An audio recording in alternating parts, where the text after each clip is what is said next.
This episode is brought to you by Progressive Insurance. Fiscally responsible, financial geniuses, monetary magicians. These are things people say about drivers who switch their car insurance to Progressive and save hundreds. Visit progressive.com to see if you could save. Progressive Casualty Insurance Company and Affiliates. Potential savings will vary, not available in all states or situations. This episode is brought to you by Sales Cred, the definitive book on sales credibility by our co-host, Seeley Smith. Sales credibility is the quality all salespeople must have in abundance before they can ever hope to earn trust and become a trusted advisor. And Sales Cred reveals how salespeople build and lose credibility with the things you say and do every day. Pick up a copy now at Amazon.com or other fine online business booksellers. Welcome to the Manage Smarter podcast with hosts Seeley Smith and Audrey Strong. We're glad you're here for discussions on new ways to manage smarter, hire, develop and retain talent, improve results, and propel team performance to new heights. This is the Manage Smarter podcast. Today, everybody, we're going to talk about sales and overcoming objections from an amazing young man. And by the way, can I just say, Lee, you could never, ever know enough about this topic. Like, we could do an hour. Oh, well, yeah, and especially if you're a manager. It's like if you guys hear sales and go, "I'm not in sales," it's like saying you're in management. Guess what? You're in sales. That's so whether right. or not you're fighting for new budget, or whether or not you're fighting for a new project or an initiative that you want to take on, or maybe you've got a pet project then that your colleagues want to kill, and you have to convince them or whatever to extend it and allow you to finish it. It's like, management requires sales, and sales requires overcoming objections, which is what we're going to talk about today. That's right. Like I did PR for you for years. PR, guess what? That's sales. Yeah. All right, everybody. Welcome to Manage Smarter. Boy, we really set that one up. It's Audrey Strong, the Vice President of Communications here at the company. And the company is Sales Fuel, of which right. I am Seeley Smith, the President and CEO. Okay, y'all. So Justin Weeder. Now that I'm in Texas, I'm saying y'all. Y'all, like what the hell is that? Yeah. I've never done that before. Oh, my. Justin Weeder. Hello, Justin. Welcome. Hi, thank you guys for having me. Very, very grateful to be here. Oh, we're glad to have you. Now, Justin, everyone, is the creator of the Listen Method. He's an author, sales leader, and a coach. He's got an objection ebook on his website with 6 steps on overcoming objections. He's got a very nice website. You can go there and download it. He's also the author of a sales mindset book found on the website, like I said, the covertcloser.com. So welcome, Justin. Thank you for coming. Yeah, thank you for having me. All right. So I know you have a very compelling personal story. Can you encapsulate that, and then we'll draw tips and expertise out of that? You were actually homeless at one time in Las Vegas, of all places. Oh. Yeah. Actually, everyone's just one hand away from being homeless in Vegas. Right? One pull of the slot machine, and then it could go either way. Yeah. Bye-bye. Yeah. I mean, me and my best friend had went out there to play professional poker. I had been laid off from my job at Intuit. Let me back up. Not laid off, fired, because I wasn't engaged and I had a lot of personal stuff going on that caused me to not take my job as seriously as I should. So I was playing poker professionally. And at one point we had scraped together enough money to rent a Motel 6 off the strip. And at that time I was just like, I called my mom and I'm like, "Mom, can I borrow some money to fly home? Like this isn't working." And thankfully mom was like, "Yeah, okay, you can borrow some money to fly home." And so that's what I did. And when I got home, there was an eviction notice on my best friend's apartment door. And so my roommate had taken off with all of our poker bankroll. And he was a heroin addict, and he took off with all of our poker bankroll, which we trusted that he would never do that. I mean, and then we never heard from him again. So anyways, at the end of the day, I had to move back in with mom. And I remember I was 25. And I remember shopping at the Goodwill for a suit to wear to a job interview at Best Buy. And I looked over and I saw the book section, and I'm like, okay, well, let me go see what books are around, just shopping. And I came across Grant Cardone's Sell or Be Sold, and it was $2. And something in my head said, dude, if you can't spend $2 on yourself to learn some selling skills, like, because I'd always been kind of a quote unquote natural, which I don't believe exists in sales. But that's what I had told myself. Right. And I was like, okay, if you don't have $2 to spend on yourself to improve your skills and take a professional approach, like, what are you doing with your life? So I bought it. And that book changed my life. The most important thing I learned from that book is that life doesn't happen to you. Life happens because of you. No matter what it is, it may not be your fault, but it's always your responsibility. And when I adjusted my my outlook on life to that, things changed dramatically, seemingly overnight. Wow. So that propelled you, I'm assuming, back into the sales space. And so you don't like people who try to say, well, I'm not hitting my numbers because it's this, that, and the other thing. And part of that is learning the skill of overcoming objections. So why is that your jam more than anything in the sales space? Yeah, so I've sold to a lot of consumers, and one of the most common things I've sold is extended warranties. Extended warranty, right? And they've got a really negative connotation. And for me, I'm like, so a few years ago, I started working at a auto refinance company. And so part of the auto refinance is selling an extended warranty. And I knew that if I could master that part of it, that everything else would, the job would become easy, because it's like, if you could sell an extended warranty, that's like the equivalent of selling 3 or 4 loans. So one warranty that might be a 15-minute conversation takes the place of, probably 8 hours of work. Oh, so wow. yeah. So I'm like, all right, I'll figure out how to sell this warranty. And then I figured it out, but I didn't document it, right? But my skills put me to be director of sales at that organization. And then I actually got another offer a couple years later to be director of sales at a startup that was doing the same thing up in Minnesota. And when I got there, Minnesota, the type of salespeople that are up there are, they're not aggressive, at least the people that I was working with. And they didn't want to do anything aggressive, right? And I didn't blame them, right? Nobody wants to be aggressive and pushy. And so I had to figure out a way to show them a collaborative approach.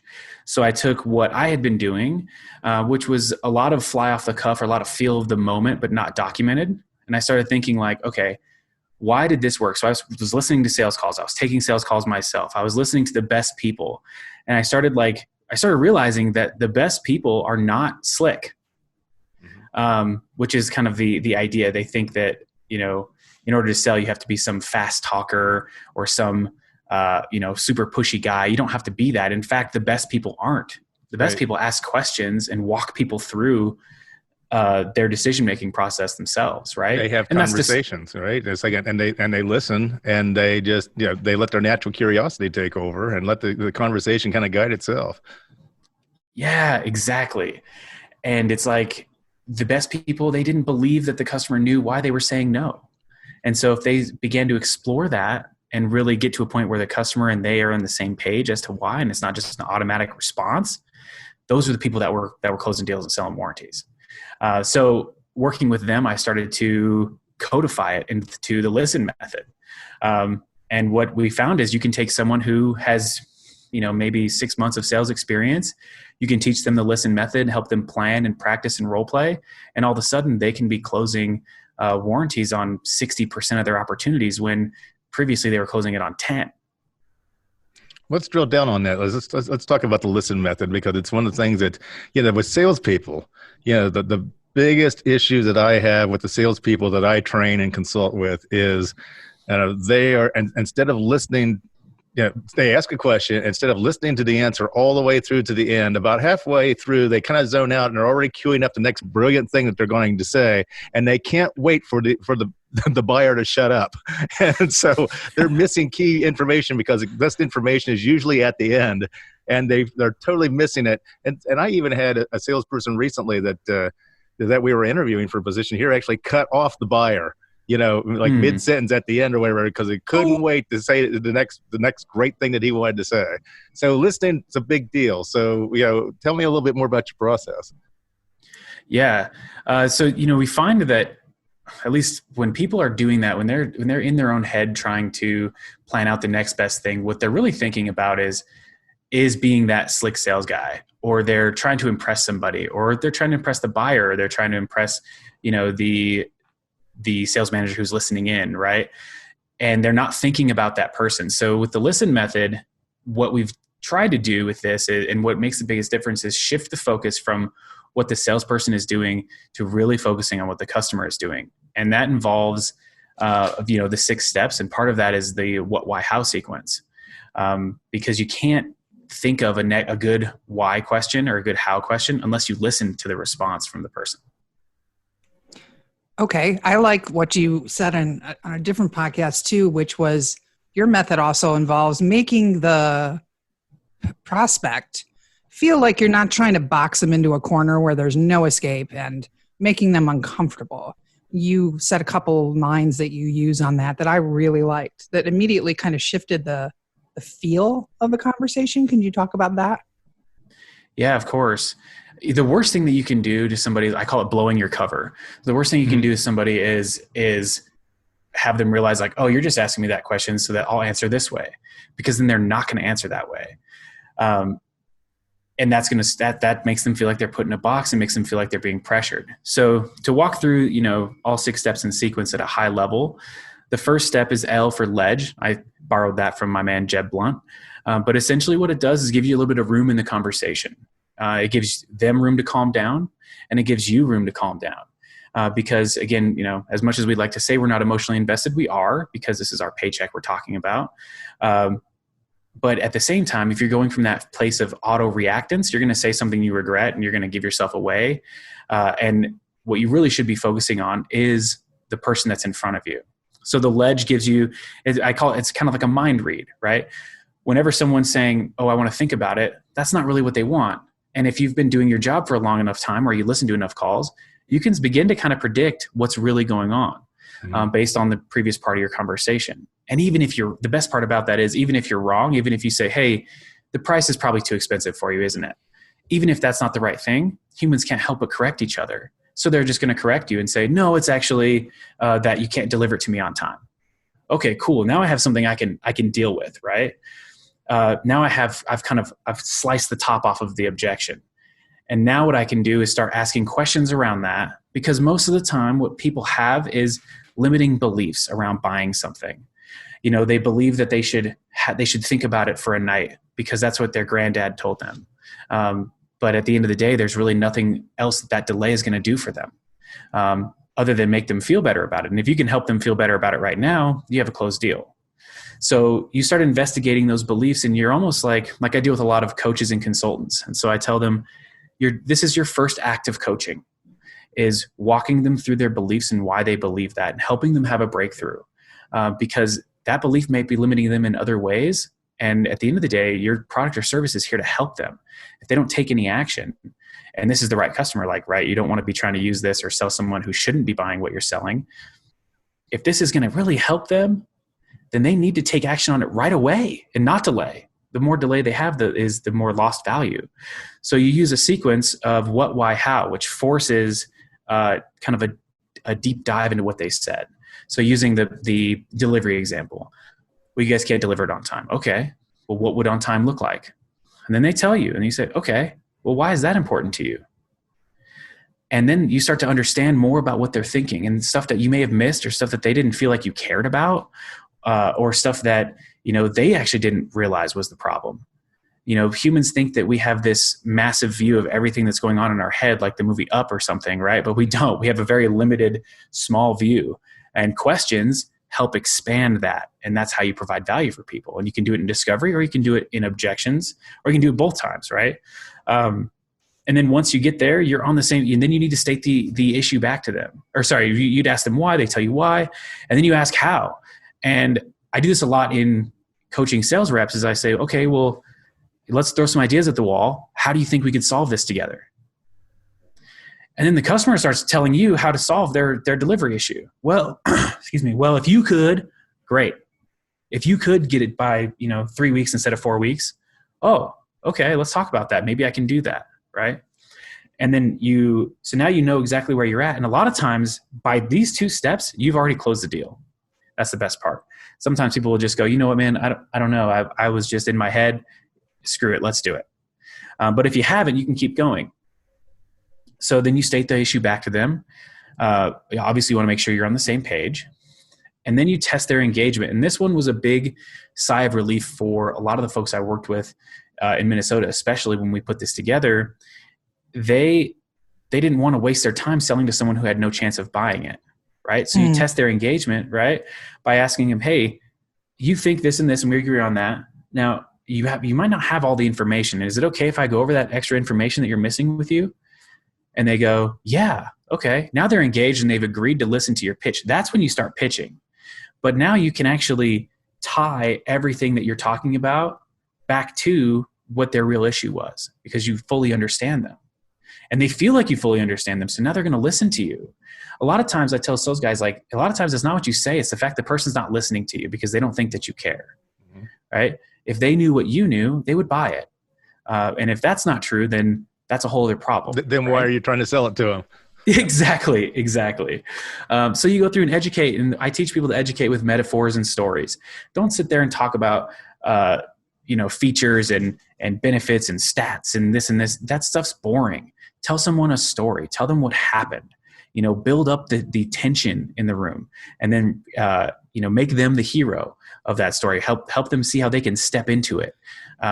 And that's what's going to really motivate somebody. And then at the end of that is the end for next steps. Now, next steps, I take a little bit of a different approach than most folks. Most folks say, oh, you got to ask for the sale. I don't think you need to ask for the sale. I think you need to issue a challenge because people like to be challenged and they like to have fun. And that's fun, right? So you get to the end of that and you say, okay, cool. So are you ready to step up and do what we need to do to get this thing delivered to you in the time that you need it? If they say yes, great. Let's go. Here's the very next thing that we need to do. What I find works really well too are analogies. Yeah. Oh, yeah. Exactly. Analogies. Yeah. So it's like, like when you're in the, so an example of is like, you're in the Starbucks line, you place your order, you get to the window, and I said, oh, would you like this free brownie or something like that? Because like the person in front of you ordered it and they took off with that or whatever. Like, I was like, sure. I was like, how much do I owe you? It's like, nothing. It's free. It's like, well, how do you feel about that? It's like, well, that's the same thing as. Blah, blah, blah. So it's like, I think if you can draw comparisons to other things that people can relate to, you can help people understand complex issues or things that maybe they're not aware of or comfortable with. Absolutely. And going back to your point, Lee, the thing that I found help people stay focused on the conversation is having a comfortability around the plan. Right? Because then it's nothing groundbreaking and they don't feel like they have to hold on. It's like, oh, I had this great idea. I got to hold on to it. Clarity. Like, no, they need clarity. Yeah, they need clarity. Exactly. And so once they have that knowledge and that comfortability and that confidence, then they're more easily able to stay present in the conversation and listen to what the other person's saying. We've got about 3 minutes left. So what I want to know from you is how, as a leader, can you implement this across teams? You talked about doing role-playing sessions. What other things to roll this out? So System role-playing sessions, what I found was best is to break any skill that you want to teach salespeople into small sub-skills. And then, every 2 weeks or once a month, lay out all the sub-skills on like a Trello board or something like that. And then have the salespeople choose what they want to work on. Because it's like, this is all going to feed into you learning the listen process. However, you can learn to ledge, you can learn to what, why, how sequence, you can learn how to issue challenges, you can learn how to create metaphors and analogies, whatever it is. And you have them choose individually in the group. And then that's all they work on. They don't work on anything else. When you're in your call reviews, you don't talk to them about anything else. You talk about what skill they're working on. When they're, asking for help, you relate everything back to that one skill. That way they have some massive wins. And what I found is during the time they're working on it, they feel like they're not getting anywhere. And then as soon as they stop working on it and choose a different skill, like the next month, then they're like, oh my God, like my ledges are on fire this month. It's like, yeah, that's how learning works. It's okay. Now that you're not super duper focused on it, you've done the hard work and now you can benefit. Fantastic. That works well too. Well, the website is thecovertcloser.com. And like you said, you've got that downloadable workbook there. And they can also get a copy of your other book as well, correct? That's correct. Yep. So they can get a free workbook that'll walk you through creating some responses in the listen method. And then, you can get my first book, which is just about creating a rock solid sales mindset. You can get that for free plus shipping. What's the name of that book? That's the Covert Closer's Code, rank 1.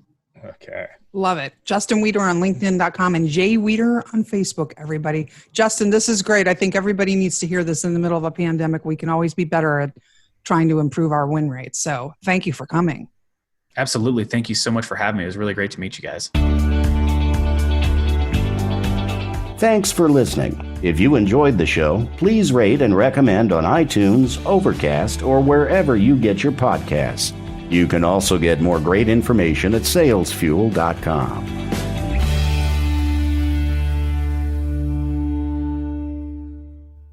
This podcast is a part of the C-Suite Radio Network. For more top business podcasts, visit c-suiteradio.com.